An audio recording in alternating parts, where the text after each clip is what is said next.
93.8%. That is how far Bitcoin fell from its 2011 peak of $31.91 to its bottom of $1.99 in just 163 days. 86.9%. That is the decline from the 2013 peak of $1,163 to the 2015 bottom near $152. 84% in 2018, 63% in the space of 48 hours during March of 2020. 77.6% from the 2021 peak to the November 2022 bottom of $15,476. 5 crashes. 5 different moments across more than a decade, 5 different headlines, 5 completely different reasons given at the time for why this one was finally the one that killed Bitcoin for good. And in every single one of those 5 crashes, a predictable percentage of holders did the exact same thing at the exact same moment. They looked at a chart that was down 80 or 90%. They decided the pain was no longer worth enduring, and they sold. Not near the top, where selling would have protected them. Near the bottom, in the final, most violent stretch of the decline, exactly when the data, in hindsight, says they should have been holding as hard as they possibly could. This is not a story about Bitcoin failing. Bitcoin recovered from every single one of those 5 crashes to reach new all-time highs. This is a story about what happens inside a human being's chest and stomach and nervous system during the specific week that recovery had not happened yet, and how that specific, predictable, well-documented internal event has separated the holders who kept everything from the holders who lost everything, cycle after cycle, for over a decade. This video is going to walk through exactly how that loss happens, using real historical numbers, real psychological research, and real on-chain evidence, not vague warnings. And by the end, I'm going to show you the one document I know of that was built specifically to prevent it from happening to you the next time it counts. Let's be precise about what losing everything actually means in this video, because it rarely looks like the dramatic, single moment people imagine. Nobody wakes up and loses their entire Bitcoin position in one keystroke, in the vast majority of cases.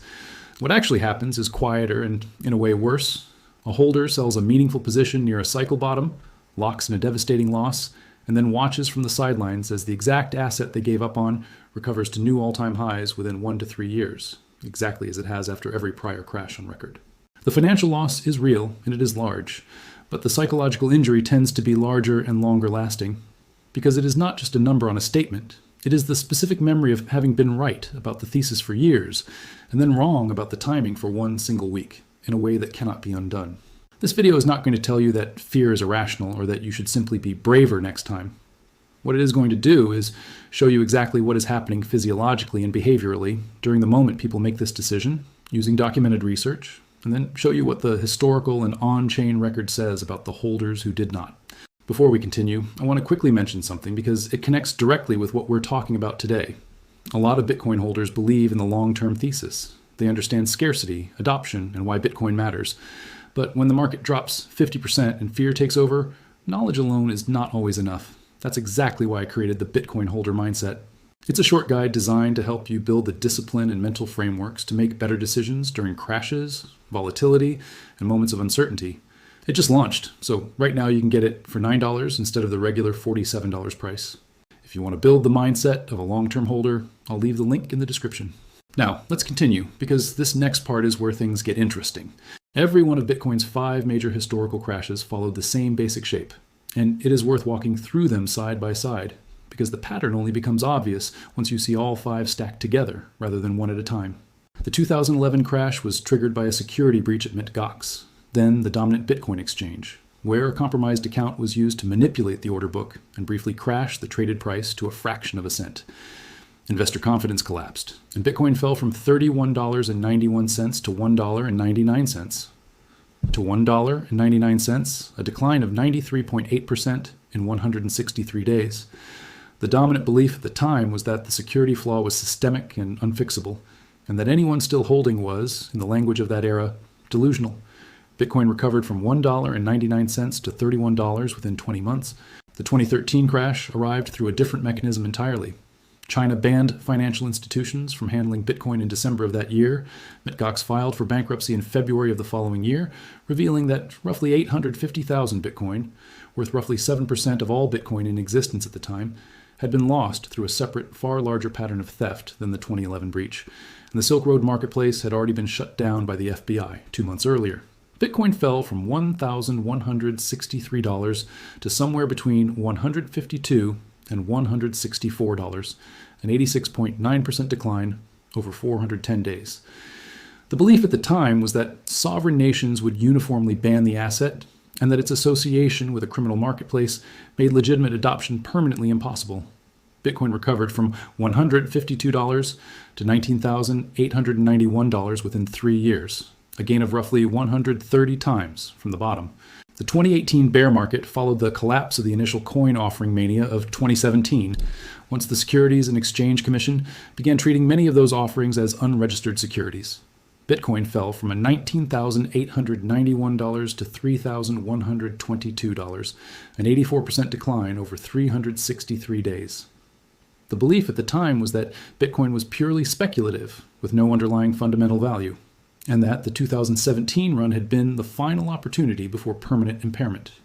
Bitcoin recovered to $69,000 within 3 years, a 22-fold gain from the bottom, and the institutional adoption dismissed as fantasy in 2018 became the legal foundation for the spot Bitcoin ETFs approved in 2024.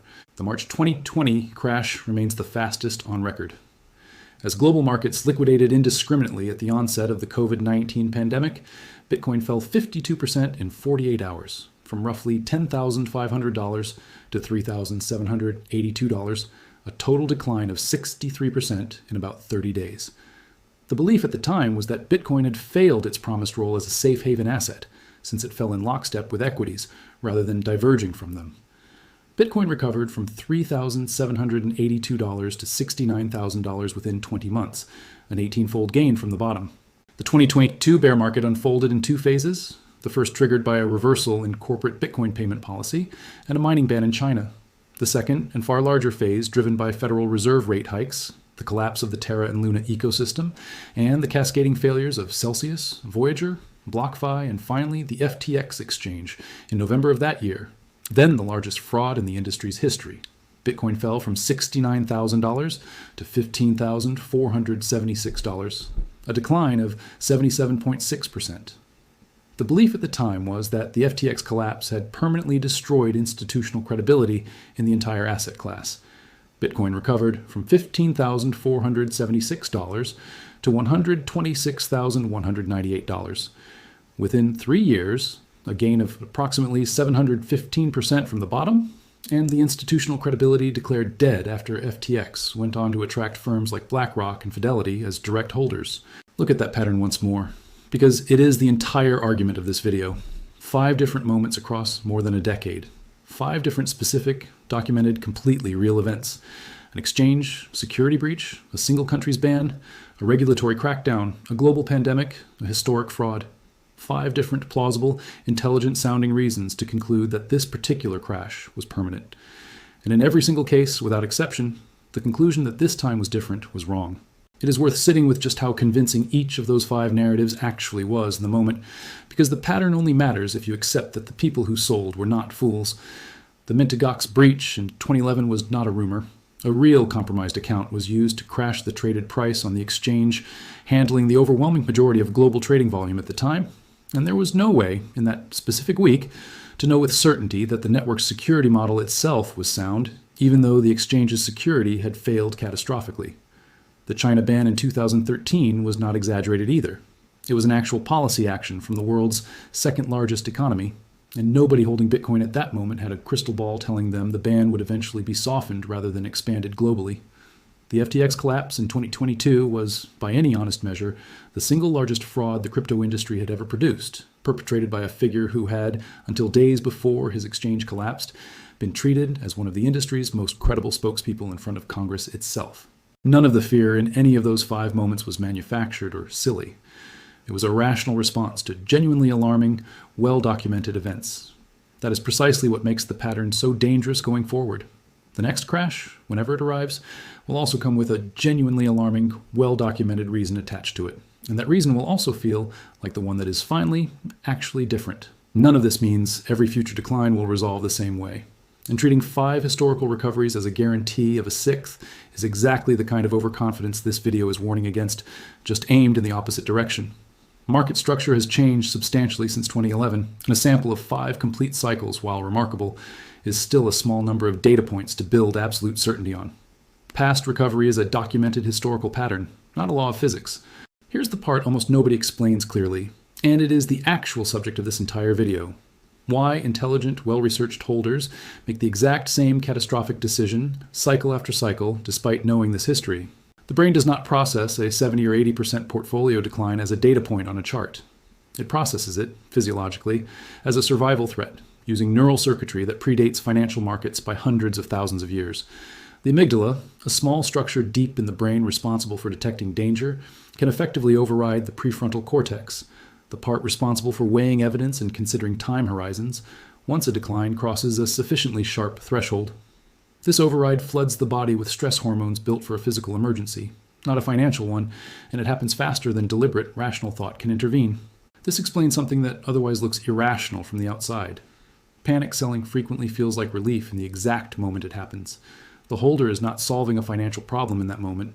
They're ending a physiological alarm state, the same way pulling a hand off a hot stove ends pain, regardless of whether the stove was actually still hot. Layered directly on top of this threat response is a specific, well-documented cognitive bias. Daniel Kahneman and Amos Tversky published their prospect theory research in Econometrica in 1979, work that earned Kahneman the Nobel Memorial Prize in Economic Sciences in 2002. Their central finding, confirmed across decades of subsequent research with a measured loss aversion coefficient typically falling between 1.5 and 2.5, is that losing a given amount of money is felt psychologically as roughly twice as intense as gaining that same amount feels good. Losing $1,000 does not just feel bad. It feels approximately twice as bad as gaining $1,000 feels good for the overwhelming majority of people tested across every income level and culture examined. Here's why this matters more for Bitcoin holders than almost any other investor on Earth. Prospect theory also shows that people evaluate outcomes against a reference point, not against their absolute wealth. And for most holders, that reference point silently becomes the price they paid, or the highest price they have ever seen their portfolio reach. Bitcoin's volatility means that gap between the reference point and the current price can swing by double-digit percentages within a single week. For a gentler asset, loss aversion produces occasional mild discomfort. For Bitcoin, an unexamined reference point can produce something closer to a constant, low-grade state of alarm, one that makes historically ordinary volatility feel like a 5-alarm emergency demanding immediate action. None of this is a character flaw specific to careless or undisciplined people. It is universal human wiring, colliding with an asset whose volatility was never designed with that wiring in mind. It helps to picture the actual sequence rather than treating it as an abstract concept. A holder opens an app during a genuinely bad week, sees a portfolio down 60 or 70% from its recent high, and within a fraction of a second, before any conscious, deliberate thought has had time to form, the amygdala has already begun flooding the body with cortisol and adrenaline, the same chemical response that would fire if a physical predator had just stepped into view. The heart rate increases, attention narrows toward the perceived threat, which in this case is a red number on a screen, and away from anything resembling a calm, multi-year time horizon.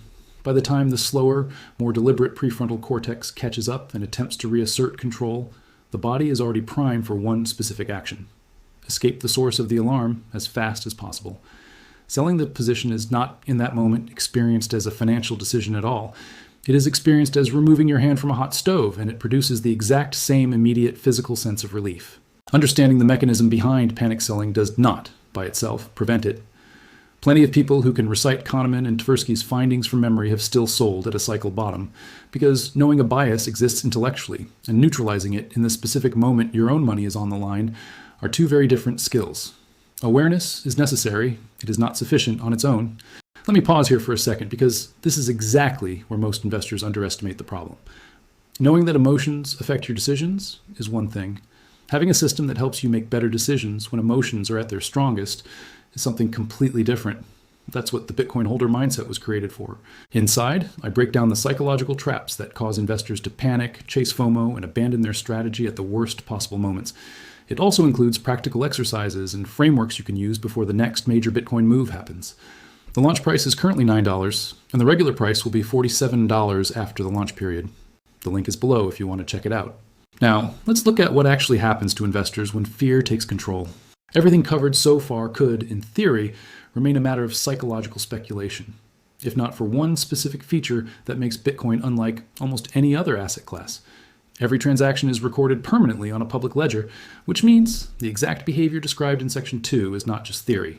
It is directly observable, on-chain, in the historical record. Long-term holder behavior, coins that have not moved for an extended period, can be tracked directly and compared against the behavior of shorter-term, more reactive participants. At the November 2022 cycle bottom, near $15,476, a metric called long-term holder SOPR, which measures whether coins moving on-chain are being sold at a profit or a loss, fell to approximately 0.67. A reading below 1 means that even the most conviction-driven, longest-held coins on the network were being sold at a loss in that specific window. At the December 2018 cycle bottom, near $3,122, the same metric fell to approximately 0.8. In both cases, the metric confirms directly, on-chain, that genuine capitulation was occurring among exactly the holders who were supposed to be the most patient, most convinced people in the entire market. This is the on-chain fingerprint of the exact mechanism described in Section 2, left permanently on the record. Financial planner Carl Richards popularized a simple, uncomfortable framing for the same pattern in traditional markets. The return an investment actually produces and the return an investor actually earns are two different numbers. And the gap between them exists specifically because investors tend to buy after prices have already risen, when confidence is highest, and sell after prices have already fallen, when fear is highest. Bitcoin does not invent this gap. Bitcoin's volatility simply compresses years of ordinary market emotion into a matter of weeks, making the gap unusually large and unusually visible, permanently recorded on a public ledger for anyone willing to look. This is not a story about a small number of careless traders. It is a story about the aggregate behavior of an entire market, visible directly in the data, cycle after cycle, at exactly the moments the historical record shows selling was most costly. Consider what a long-term holder SOPR reading below 1 actually represents in human terms, because the number itself can obscure just how significant the behavior underneath it really is. Long-term holders are, by definition, the segment of the market that has already demonstrated the discipline to hold through months or years of price movement without selling. These are not day traders reacting to a single red candle. These are people who, in many cases, had already survived one or more prior drawdowns before arriving at this specific moment.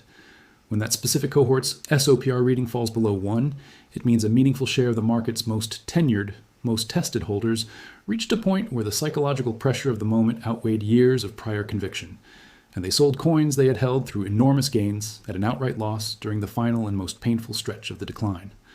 If the mechanism described in Section 2 can overwhelm that specific cohort, it is worth taking seriously how it might affect anyone with a shorter track record and a smaller reserve of prior conviction to draw on. Bear case. On-chain data describes past behavior with precision. It does not, on its own, predict whether the next drawdown produces the same pattern or a deeper and more prolonged one than any prior cycle. A long-term holder cohort capitulating at a specific on-chain reading is not a signal that the bottom has necessarily arrived, only evidence that genuine distress was present at that moment. Treating on-chain metrics as a precise, mechanical bottom calling tool rather than a historical mirror is its own kind of overconfidence. Here is the uncomfortable conclusion sitting underneath everything covered so far. Telling a holder to simply be more disciplined or to try harder next time does not work, and there is a specific reason for that failure worth naming directly. Willpower is a finite, depletable resource, and it depletes fastest under exactly the conditions a genuine crash creates. Sleep disruption, constant negative headlines, social pressure from friends and family questioning the decision, and a physiological stress response actively working against calm, deliberate thought. Asking a holder to out-willpower a full-blown amygdala override in the specific week their portfolio is down 70% is asking them to win a fight with a stacked deck, using the exact mental resource that crashes are most efficient at depleting. This is why the holders who survive every crash in Bitcoin's history are, almost without exception, not the ones with the most willpower. They are the ones who removed willpower from the equation entirely by deciding in advance, during a calm period, exactly what they would do under specific future conditions, using a method decision scientists call implementation intentions, or if-then planning. If Bitcoin falls a specific percentage from its recent high, then on the specific pre-written action follows, decided before the emotional pressure existed to distort the decision.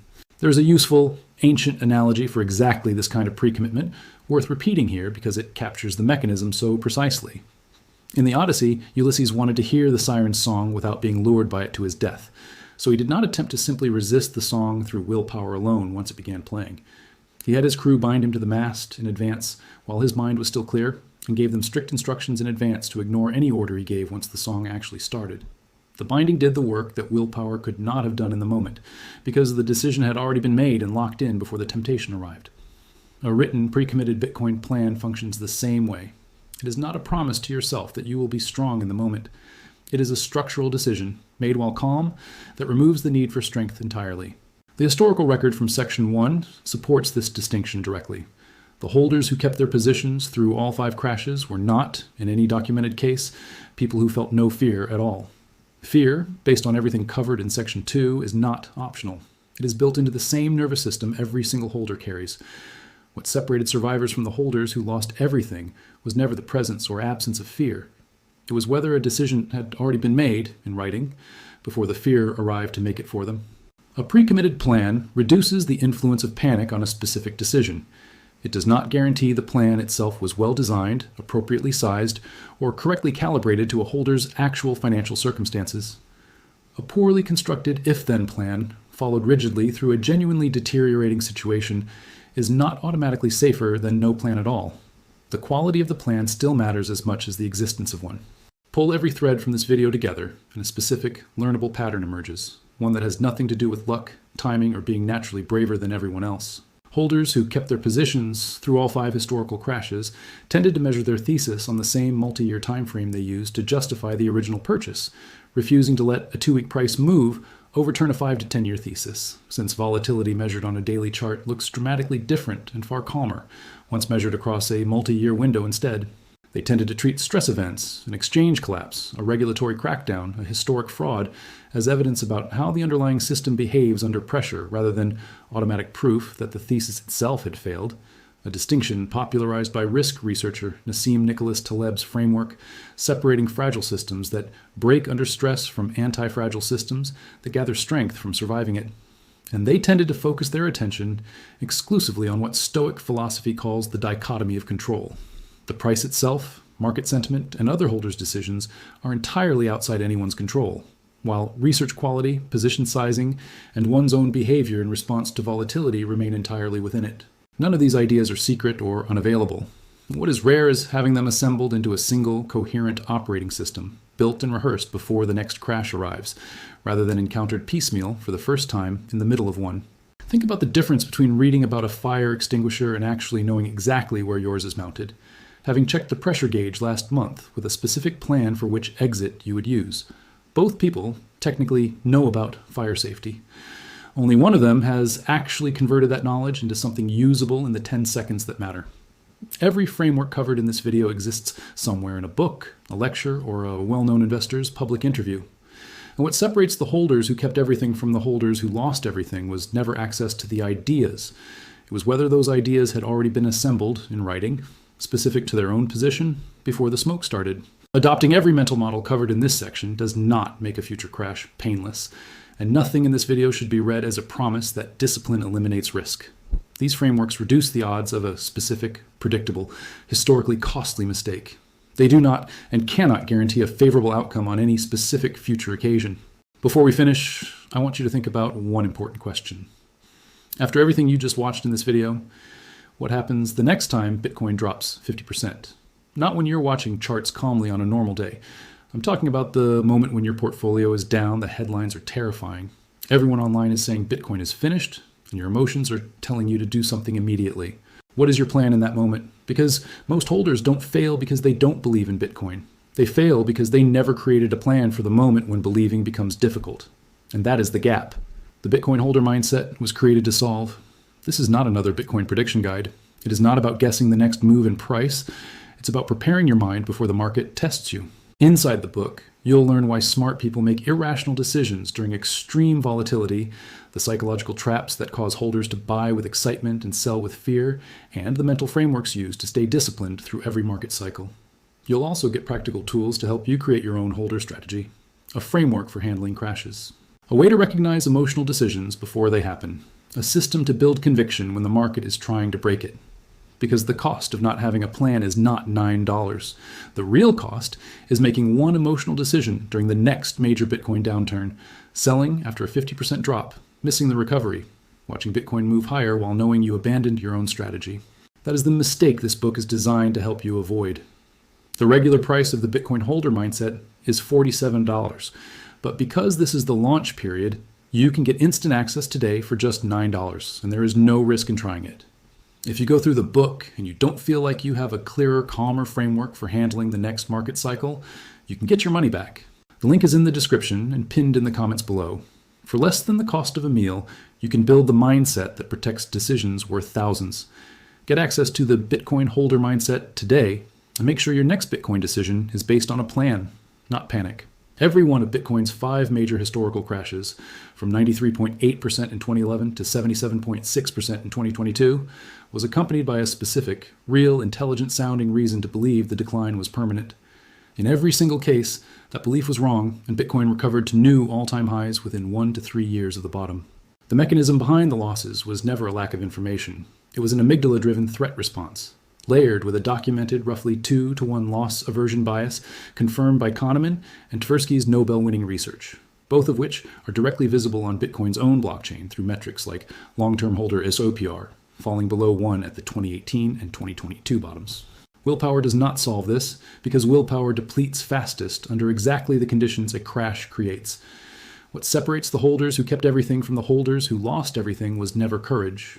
It was a written plan, built in advance, during a calm period, using exactly the frameworks this video has walked through, and the Bitcoin holder mindset assembles into one complete system. Nothing in this video, and nothing in the book it points to, should be read as a guarantee that the next Bitcoin drawdown resolves the way the previous 5 did. Market structure has changed meaningfully since 2011. Institutional participation is now a far larger share of the market than in any prior cycle, and 5 recoveries, however remarkable, remain a limited historical sample. A pre-committed plan reduces the odds of a specific, well-documented mistake. It does not eliminate risk, and it does not guarantee that holding through the next crash produces the same outcome holding through the last 5 did. It is also worth being honest that a book about psychology cannot substitute for sound position sizing, appropriate risk tolerance, or genuine financial need. No framework in this book or in this video is a reason to hold a position larger than you can actually afford to see fall 80%. Discipline applied to an improperly sized position does not produce safety. It only produces a more disciplined version of the same risk. People do not lose everything during a Bitcoin crash because the asset failed. Across 5 complete market cycles and more than a decade of documented history, it never has, not once, not permanently. People lose everything because a specific, predictable, well-researched psychological mechanism took over at the exact moment discipline mattered most, and no plan existed to override it. That mechanism has a name, a measured coefficient, and a visible fingerprint on Bitcoin's own blockchain. It is not a mystery, and it is not unique to you. It is universal human wiring, and it can be planned around in advance, the same way every surviving holder in this video's history eventually learned to do, usually the hard way, after their first crash, rather than before it. Drop a comment below telling me honestly which of the 5 historical crashes covered in this video you actually lived through as a holder, and whether you kept your position or sold. There is no judgment in either answer. The entire point of this video is that the mechanism behind selling is universal, not a personal feeling. If this video changed how you think about the next drawdown before it arrives, share it with the one holder you know who has never actually written down a plan for what they'll do when it comes. Every crash in Bitcoin's history has produced the same split. One group feels the exact same fear everyone else feels, checks it against a plan built long before the crash arrived, and holds. The other group feels the same fear, has no plan waiting for it, and lets the fear make the decision instead, usually citing one of the 5 specific, intelligent-sounding reasons covered in Section 1 as justification. The asset has recovered from every single crash in its history so far. The only open question, every single time, has been which group a given holder belonged to when it mattered. See you in the next one.